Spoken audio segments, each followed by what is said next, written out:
Something's happening right now in the world of AI that's shifting the game for business leaders. And no, this isn't another hype piece about Grok 3.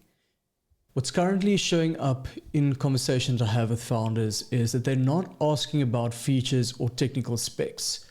They're asking one thing. Will this actually move the needle in my business? So let's cut straight to what matters. By the end of this video, you'll know exactly where Grok 3 fits into your business strategy, or if it fits at all. If we haven't met yet, I'm Johnny Nell. I've spent years building businesses across multiple countries and industries, partnering with founders and CEOs like you to help addressing the challenges of starting, building, and growing businesses. But I'm not here to talk about me. I'm here to help you. While everyone's caught up on the feature comparisons, you need to understand three core things that actually impact your bottom line. First, let's talk about thinking mode. Now, this isn't just another AI feature. What makes it different is how it approaches complex business problems. When you're dealing with strategic decisions, pricing strategies, market positioning, and market expansion, or operational restructuring, it breaks down the thinking process step by step. But here's where it gets interesting. The real-time X integration isn't just about staying current. It's about picking up market signals before they become obvious. While other AIs are working with outdated training data, Grok pulls live insights from market conversations happening right now. Now, let me be straight with you about the limitations. Because if you're going to integrate this into your operations, you need the full picture. Knowledge retention isn't Grok's strongest suit. You'll need to re-establish content in each session. For ongoing projects, this means additional overhead. I found myself repeating key information more than I'd like. Compare this to Claude's workspace feature, you'll notice the difference in work efficiency quite quickly. The pricing structure demands attention too. You're looking at either an X Premium Plus subscription or the upcoming Super Grok plan. Is it worth it? That will entirely depend on your current AI spend and usage patterns. Let's break down what this means for your daily operations. So firstly, strategy development. Think mode excels here. Instead of generic suggestions, you get structured reasoning. You can see logic behind each recommendation, challenge it, and adopt it based on your specific context. Then real-time market intelligence. This is where Grok's X integration provides valuable insight. You're not just getting historical data. You're seeing emerging market trends as they develop, immediate competitor analysis, real-time customer sentiment shifts, and partnership opportunities before they are widely known. But remember, this real-time data needs human interpretation. It's powerful, but it's not infallible. Now, about the ecosystem, Grok's API is coming, but it's not there yet. If you're running complex integrations with current tools, you'll need to wait. Both Claude and GPT-4 have more mature ecosystems right now. If you're looking at content and communication, Grok shows promising outputs in understanding context, but Claude still leads in maintaining consistent brand voice across long-form content, in my opinion. While GPT-4 excels in creative variations, the choice here depends on your primary use case. Let's look at data processing. While Grok handles real-time sentiment analysis very well, Claude's quite superior at processing complex data sets, while GPT-4 offers the most versatile interpretation capabilities. Consider your data needs carefully. Now, let me show you exactly how these differences play out in real scenarios. I'm going to walk you through a live comparison of these models, testing them on actual business challenges that you might face and how we would use them. We've got Claude and we've got ChatGPT. So I'm not opening up any projects with any history of data. We're going to do this from the get-go. Now, looking at what is required here, let's get the prompt. Let's quickly run through the prompt here as well. So the prompt is you're consulting a founder or CEO of growing a company. The company's revenue is between 5 and 10 million. The company headcount is 10 to 200 employees, actively working to position themselves as a thought leader in their industry. They have deep expertise but struggle with operational aspects of consistently producing and distributing high quality content. Their unique perspective centers on this key insight. Traditional automation fails because it lacks human context. Integrated intelligence succeeds by combining human strategic thinking with AI execution capabilities. This insight comes from direct experience implementing AI solutions across multiple businesses. Their target audience faces similar challenges, which is they want to leverage AI and automation, but fear of losing the human elements that makes their business successful. Then the founder needs to establish authority in an integrated intelligence space, essentially AI space, differentiate from typical AI automation discussions, demonstrate practical understanding of both business operation and AI capabilities, then appeal to sophisticated business leaders without being overly technical, build trust through strategic insights rather than practical tips. Then we move into the primary insight. Traditional automation fails because it lacks human context. Integrated intelligence succeeds by combining human strategic thinking with AI execution capabilities. Here's the context. Again, target audience, industry focus, then the current business challenge, which is scaling thought leadership without increasing operational overload. And then we gave the brand voice. The request here is analyze insights from current market relevance and potential positioning angles. Create a multi-channel content strategy. Then we break this down into one form of thought leadership article for LinkedIn. Then we have one engaging thread for X, one newsletter deep dive, and one video script outline. This is quite comprehensive. If Grok can pull this off in one go, I would be surprised. For each piece, maintain consistent messaging while adapting to the platform's context, include specific hooks and engagement points, suggest optimal timing and positioning based on current trends, and outline key metrics for measuring impact. Then we move into strategic distribution sequence. Provide a strategic distribution sequence that maximizes reach and authority building potential. Then identify potential objections or counter arguments to address proactively. So what I'm going to do, I'm going to take this entire prompt. Let's copy it.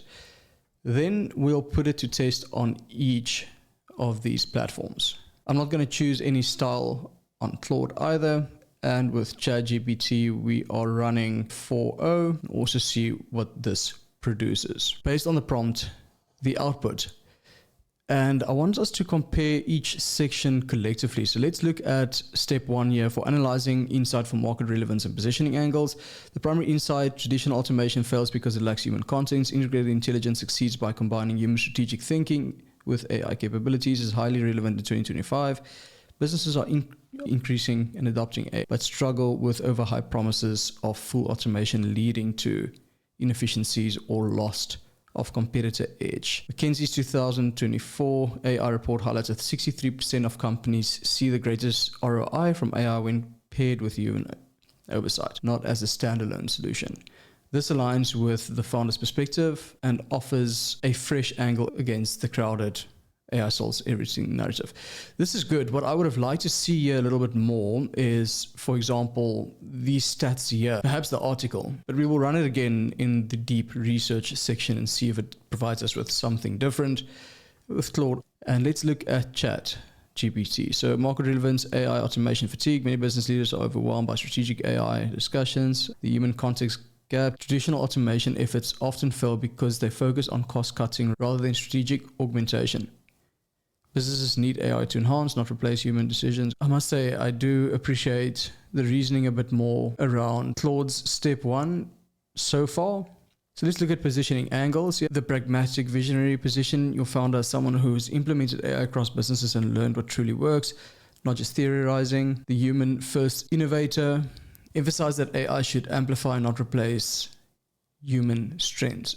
Appealing to leaders. Differentiate by showing how integrated intelligence strategy. Yeah, this is good. I think these are quite good positioning factors. Again, nothing really from Claude's side, but automation alone isn't enough. Differentiate AI hype from focusing on why traditional automation fails and integrated intelligence. Very good. AI as a strategic partner, not a replacement. Position AI as scalable execution without losing the human touch. Address operational concerns of leaders who want to scale. Yeah, this is also very good. I would say the positioning angles of both Grok and Chat is quite good. Right, let's look at the multi-channel content strategy here. Long form leadership articles. The title, Why Automation Alone Fails and How Integrated Intelligence Wins. Length 800 to 1,000 words. So 800 to 1,000 words. We can also test that now. Hook. I've seen automation save companies millions and cost them their edge. Here's the missing piece no one's talking about. Then the structure almost seems like they're giving us a bit of an outline here instead of actually providing us with real content, but we can play around with it. Same here with Claude. Here's a better way, quite to the point. Again, this is important to get clarity on the specifics. I would say from what we're looking at here with the X thread, it looks really good. And the LinkedIn article, it definitely needs some more meat. Let's look at what Chat gave us. Most AI automation fails, not because it's bad, but because it lacks human context. Here's how integrated intelligence changes the time. Here's the thread structure. I like this. This is really good. The core problem, the human element, why most projects fail. Integrated intelligence defined. Practical example, key takeaway. Really good. And then here's a newsletter deep dive with the structure. Okay, so it seems like it gave us, for the content at least, a lot of structural elements that's part of the outline. Let's go back to the prompt and just ensure that. So inside of the prompt here, we can see that create a multi-channel content strategy, including one long form. Okay, so maybe it got a bit confused with content strategy. So it's not really writing out the content, which is okay. Let's move on and see step 3, the distribution sequence. This is quite good. Monday, Tuesday. Yeah, this will help a lot if you need to be quite efficient. With Claude, yeah, it's like Claude just gave a complete outline and it didn't really take the prompt into consideration.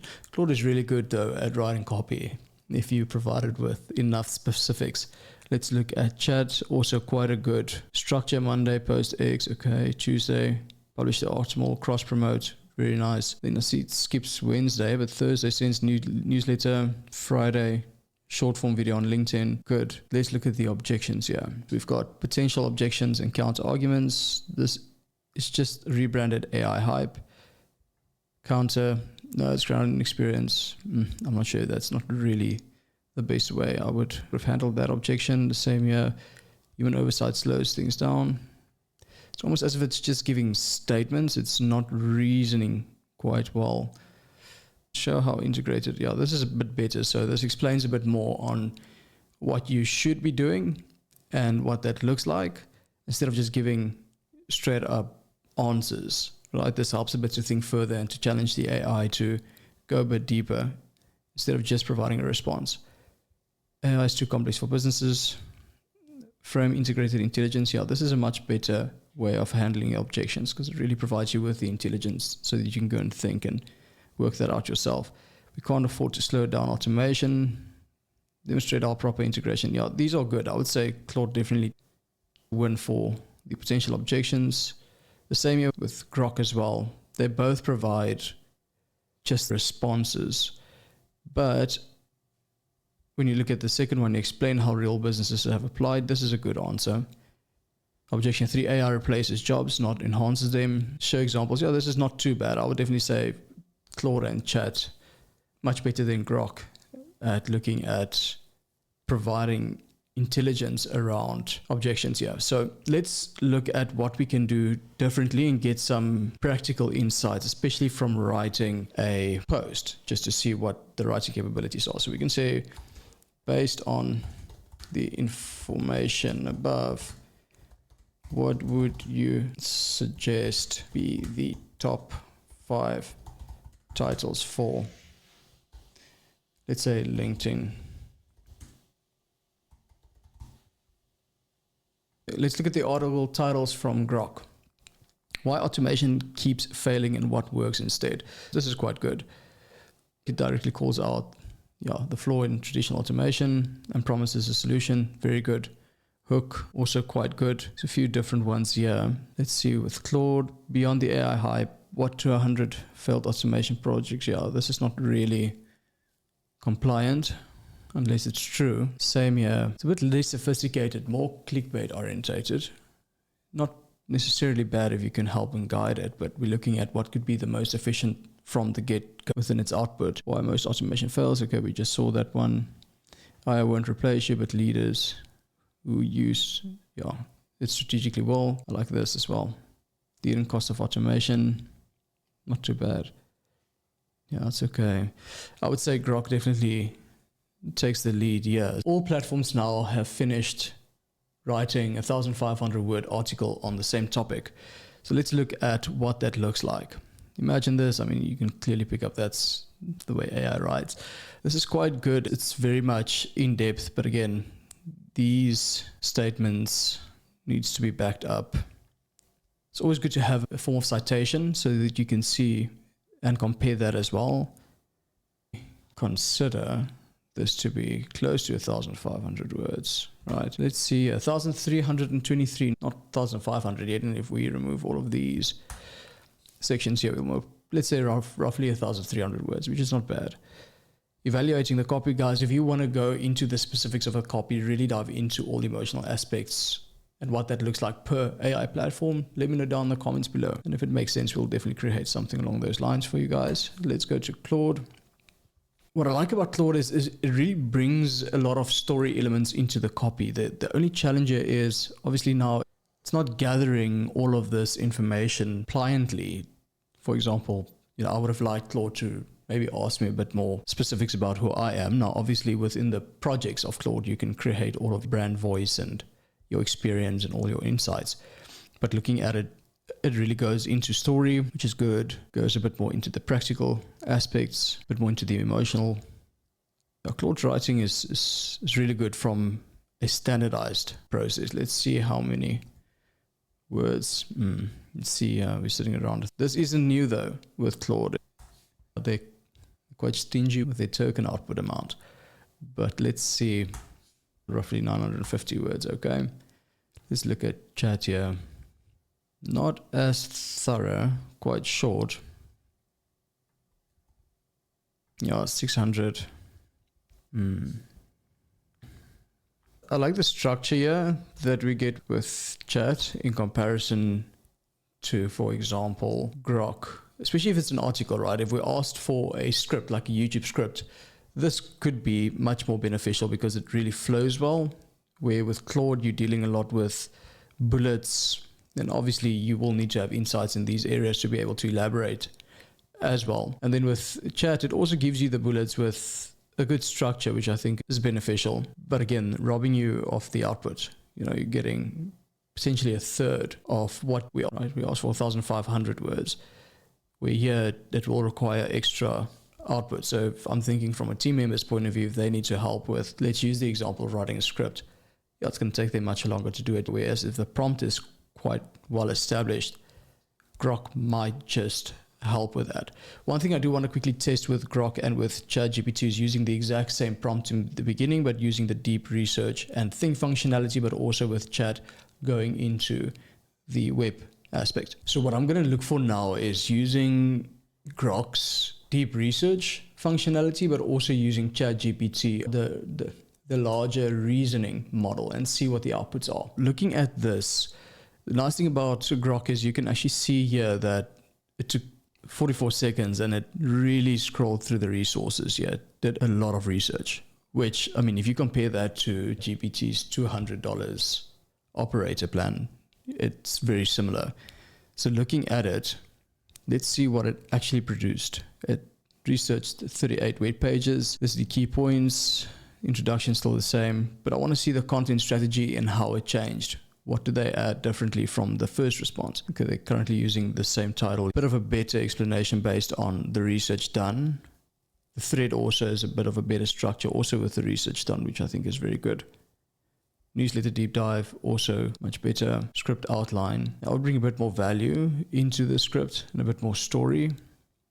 Yeah, there's a lot of good research, yeah, a lot. I'm interested to see how ChatGPT did on this, and what I like here is the key citations. Let's jump into here. We can see the chat reasoned for 12 seconds.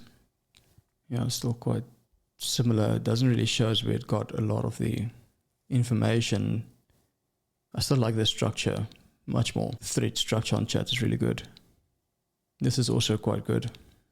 The video script outline, especially in comparison to what we have here, much more detailed. I will definitely say ChatGPT gives a better outline structure, but from a research standpoint, you can't really compare the two.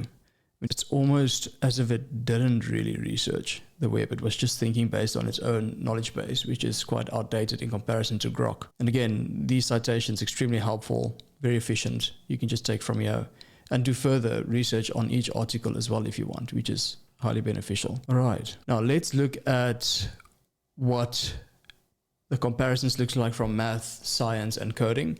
So we can see with Grok 3, it's quite strong in comparison to Claude and ChatGPT from a math intelligence point of view. The same with science, the reasoning is extremely good, and coding as well.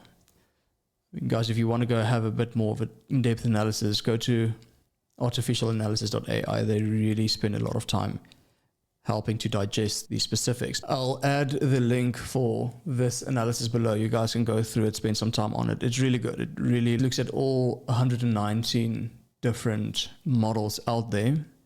It's quite commercially available, and it compares them, which is really good. Very good. So guys, here's what it comes down to. Grok 3 isn't just another tool. It's quite a specific instrument that you could have in your business arsenal. Use it strategically. It can give you insights you won't get anywhere else, but it's not a complete replacement for your existing stack. I would personally use it more for research purposes than anything else, but the key in understanding where exactly it fits into your operations, that's up to you. You've seen the strengths and the limitations based on what we discussed today. Now it's about making an informed decision based on your business's specific needs. Let me be clear, AI isn't slowing down. Every week brings new developments that could impact your growth. Making sense of these changes, and more importantly, knowing how to leverage them. That's what separates sustainable growth from stagnation. So if you're committed to staying up to date with these market shifts and want a weekly detailed analysis on how they could affect your growth trajectory, subscribe to the Agile Founders Memo. The link is in the description below. Every week we examine developments like these, translate them into strategic considerations for founders, focus on sustainable growth. And if you found this video helpful and you would like to see more of it, subscribe and let me know in the comments below. Until next time, keep building smart.